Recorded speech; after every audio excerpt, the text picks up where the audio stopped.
gitu. Kan kalau ilmu pemerintahan kan mempelajari bagaimana cara mengelola kebijakan pabrik, terus bagaimana cara pemerintah bekerja baik di daerah maupun di pusat.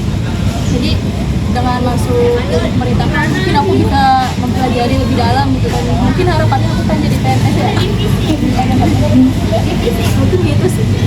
Oke, pertanyaan kedua, kalau tidak saja apa persiapan dari mahasiswa untuk masuk ke universitas yang tidak? Planning mungkin aku kayak sama sih kayak Naila tadi, belajar gitu.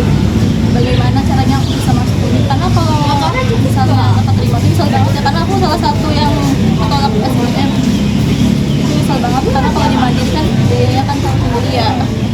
Kalau bisa kalian tuh meminimalkan lah belajar untuk bagaimana caranya keterima di SBM.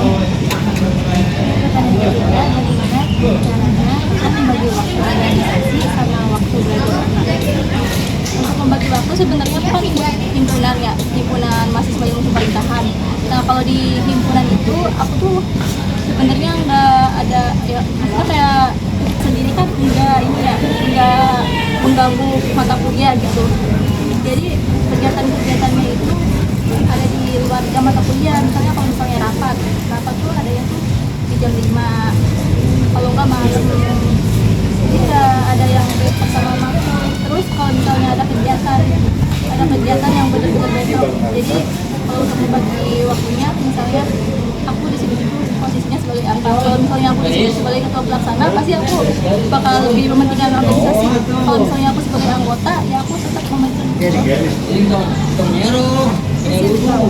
Tips agar menjadi mahasiswa aktif. Untuk menjadi mahasiswa aktif mungkin bisa ya untuk mengikuti organisasi-organisasi, misalnya kayak UKM, boleh ikut himpunan ataupun BEM. Kan kalau di situ kan banyak ya kayak acara-acara gitu, jadi kalian bisa mengikuti kerjaan.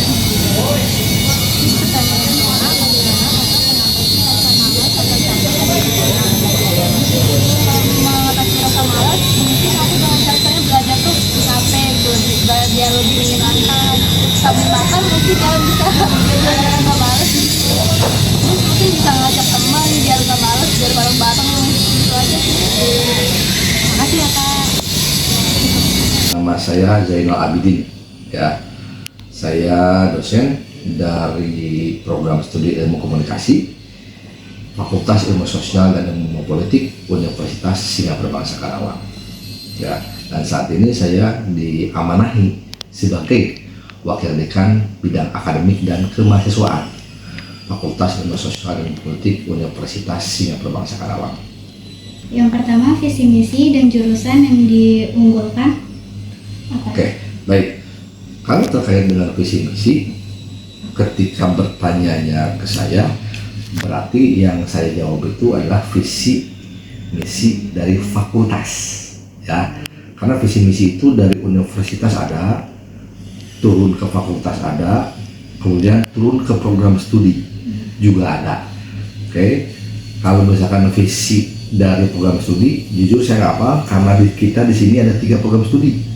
Ada ilmu komunikasi, ada ilmu pemerintahan, dan ada hubungan internasional. Masing-masing punya. Tapi saya bisa jawab untuk visi yang fakultas ilmu sosial dan ilmu politik. Apa visi tersebut? Karena ini baru ya, jujur karena baru, saya masih belum apa, gitu ya. Karena visi itu berganti setiap 5 tahun sekali, gitu ya. Ini di tahun 2019 sampai tahun 2024, baru lagi untuk 5 tahun ke depan, gitu ya. Saat itu karena masih baru, jadi saya harus membaca. Oke. Visi Fakultas Ilmu Sosial dan Ilmu Politik Universitas Singapura Bangsa Karawang adalah menjadi pusat unggulan bidang ilmu sosial dan politik di tingkat global yang mendukung pengembangan pertanian, industri, dan pembangunan berkelanjutan. Kalau ada yang sedikit memiliki pertanyaan, kok ada pertaniannya? Kenapa? Kan visi nggak nyambung sama pertanian. Kita harus mengikuti visi dari universitas yang memang ada unsur pertaniannya. Jadi kita di sini harus mengikuti di fakultas. Begitupun nanti ke program studi, gitu. Jadi kurang lebih visinya gitu. Dari visi Unsika, gitu. Pertanyaan kedua, bagaimana metode pembelajaran yang digunakan? Apakah termasuk kampus merdeka? Oke, ya. Kalau berbicara metode pembelajaran, ya, pertama model pembelajaran yang di dalam kelas. Dulu model pembelajaran itu adalah metodenya ceramah. Ceramah itu artinya dosen yang memberikan materi secara terus-terusan, sementara mahasiswa hanya mendengarkan. Tapi sekarang nggak seperti itu. Sekarang ada metode perkuliahan yang bernama OBE, Outcome Based Education. Outcome Based Education ini menitik beratkan kepada mahasiswa untuk bisa berpikir kritis ketika diberikan tugas oleh dosennya. Tugas tersebut harus berdasarkan ada yang namanya PBL, Project Based Learning. Jadi outputnya harus mempunyai project dari tugas yang disampaikan oleh dosen tersebut. Nah, kemudian satu lagi itu adalah MBKM, Merdeka Belajar Kampus Merdeka. Karena itu program dari Kementerian Pendidikan, tentu kami di universitas ini harus mengikuti program MBKM yang ditetapkan oleh Kementerian Pendidikan.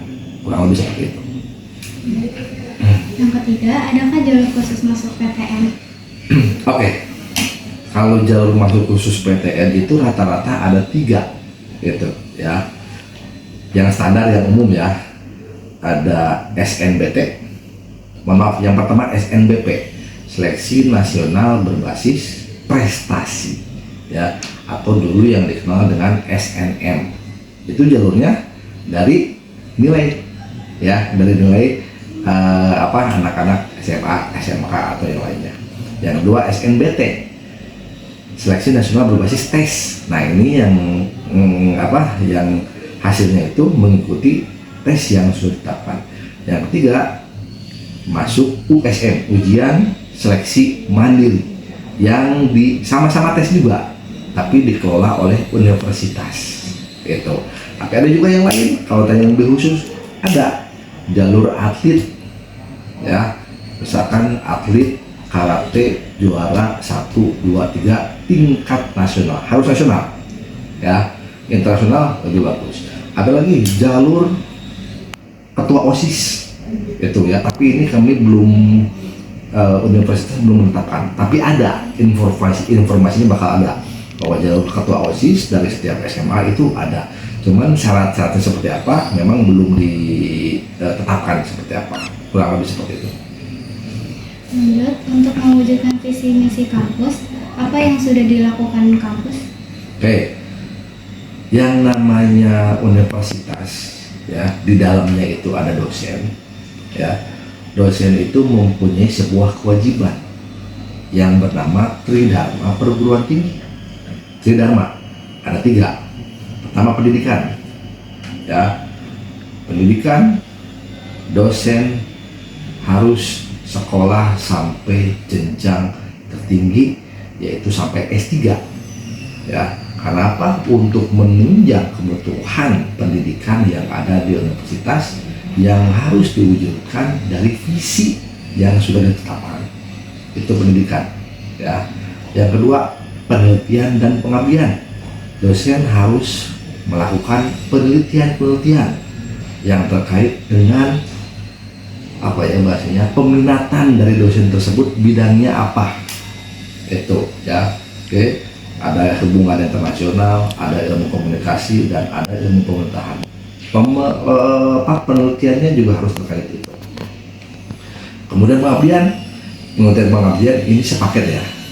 Apa itu pengabdian? Dosen memberikan pelatihan ke kelompok mana, misalkan memberikan pelatihan public speaking ke anak-anak SMA, memberikan pelatihan fotografi ke anak-anak SMA, dan lain sebagainya. Itu wajib. Dan terakhir ini adalah unsur penunjang ya. Unsur penunjang ini bahwa dosen harus memiliki aktivitas selain menjadi dosen tersebut, itu ya, menjadi panitia di mana dan lain sebagainya. Nah, itu semua ya menunjang untuk mewujudkan visi yang telah ditetapkan. kurang lebih seperti itu. Yang kelima, adakah kerjasama dengan perusahaan lain tertentu atau rencana dengan pihak lain? Baik, banyak ya. Fakultas itu sudah ditargetkan oleh universitas, artinya yang fakultas ini yang memimpin siapa, tahu namanya apa? Dipimpin oleh seorang dekan. Fakultas ini dipimpin oleh seorang dekan. Universitas dipimpin oleh seorang rektor. Rektor ya. Nah, rektor memberikan tugas ke dekan bahwa kerjasama itu harus diperluas ya. Oke. Nasional saja tidak, internasional pun juga harus. Saat ini, tahun ini kita baru sedikit dengan kerjasama internasional. Yang pertama dengan universitas di Malaysia ya. Kemudian mudah-mudahan sebentar lagi nih, insya Allah kalau jadi ke Thailand dengan Prince of Songkhla University ya. Dan satu lagi sudah terlaksana, ini kerjasama dengan Kyungsung University. Tahu di mana? Namanya Kyungsung, kira-kira daerah mana? Korea. Tuh, di Korea Selatan. Itu 3 universitas internasional ya. Di universitas di nasional di Indonesia sudah banyak kerjasama melakukan. Bagaimana dengan perusahaan? Ada juga seperti perusahaan hotel ya, berbagai macam hotel itu juga sudah kami lakukan. Kemudian juga dengan KPU, dengan Bawaslu ya, bahkan di tingkat pusat sudah kerjasama dengan DKPP, ada Dewan Kehormatan Penyelenggara Pemilu. Itu semua kerjasama untuk menunjang akademik di fakultas dan dalam rangka pemenuhan target yang sudah ditetapkan oleh universitas. Kurang lebih seperti itu.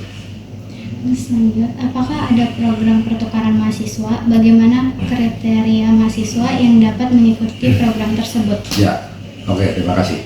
Saat ini yang masih berjalan di FISIP ini ada 2 mahasiswa yang sedang melakukan pertukaran ya, yang satu di Thailand, yang satu di Malaysia. Itu ya. Apa saja syaratnya? Ini memang lumayan cukup berat ya, mulai dari IPK administrasinya ya, IPK harus sekian, kalau nggak salah di atas 3,5, tidak boleh ada mata kuliah yang C, minimal B ya. Kemudian masuk ke TOEFL ya, TOEFL-nya tuh harus tinggi, kalau nggak salah TOEFL itu 550 kalau nggak salah ya, atau IELTS lah, IELTS itu harus 5 atau 5,5 kurang lebih seperti itu. Nah, jadi syarat-syarat itu ya. Satu lagi ada mahasiswa kami, mahasiswa dari Prodi HI yang saat ini lagi di Amerika, lagi melakukan pertukaran juga.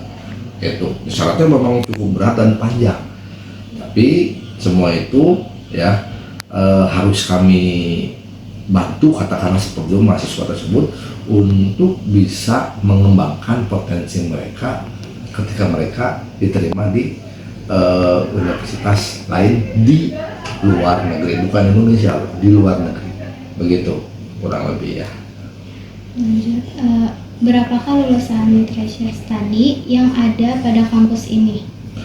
Kalau berbicara treasure study, mudah sangat banyak ya, hampir setiap tahun kurang lebih meluluskan sekitar FISIP ya, jumlah pastinya saya lupa, tapi sekitar ada 400 sampai 500 mahasiswa ya, begitu. Tapi untuk datanya mohon maaf, karena ini keperluan di kita ya, di internal kita, jadi kami tidak bisa memberikan datanya untuk treasure study, kurang lebih seperti itu ya. Bagaimana cara bersaing dengan kampus negeri lain, apalagi sekarang banyak kampus swasta di daerah dengan janji langsung kerja? Oke ya, ini jadi hal yang jadi hal yang buat kami para dosen, para pimpinan di fakultas menjadi hal yang harus kita pikirkan bersama. Jadi nggak hanya meluluskan saja, tapi bagaimana mereka setelah lulus itu bisa mendapatkan baik itu pekerjaan ataupun mereka yang berkeinginan untuk mempunyai usaha atau menjadi pebisnis lah, katakanlah seperti itu ya.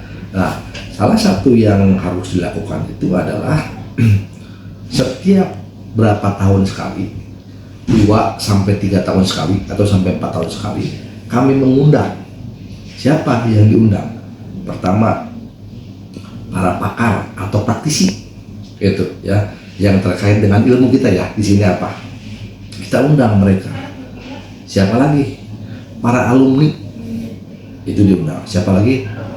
Mahasiswa juga diundang. Satu lagi, user. User di sini adalah maksudnya alumni sudah bekerja dan user ini adalah bos dari alumni itu bekerja. Nah, itu tujuannya apa? Kita diharapkan mereka bisa memberikan masukan-masukan ya terkait dengan kondisi proses pembelajaran kita itu seperti apa. User tadi bisa memberikan kritik terhadap anak buahnya yang sebagai alumni, bahwa kurangi ini ada. Alumni juga bisa memberikan kritik kepada kita, gitu ya. Oke. Kemudian para pakar, para ahli juga bisa memberikan kritik terhadap kita bahwa seharusnya seperti ini, dan seterusnya. Nah, hal itu ya bisa menjadi sebuah bukan pedoman tapi acuan buat kita agar kita bisa bersaing secara sehat dengan universitas lain. Jujur ya, karena Unsika saat ini negeri ya, katakanlah nggak perlu promosi tapi sudah banyak yang daftar. Itu keunggulan kami di situ. Tapi nggak bisa diam duduk manis juga, tetap banyak yang harus kita lakukan, banyak perbaikan yang harus ditingkatkan agar meningkatkan kualitas dari universitas itu sendiri. Dalam hal ini ya di Fakultas Ilmu Sosial dan Ilmu Politik Universitas Singapura Bahasa Karawang.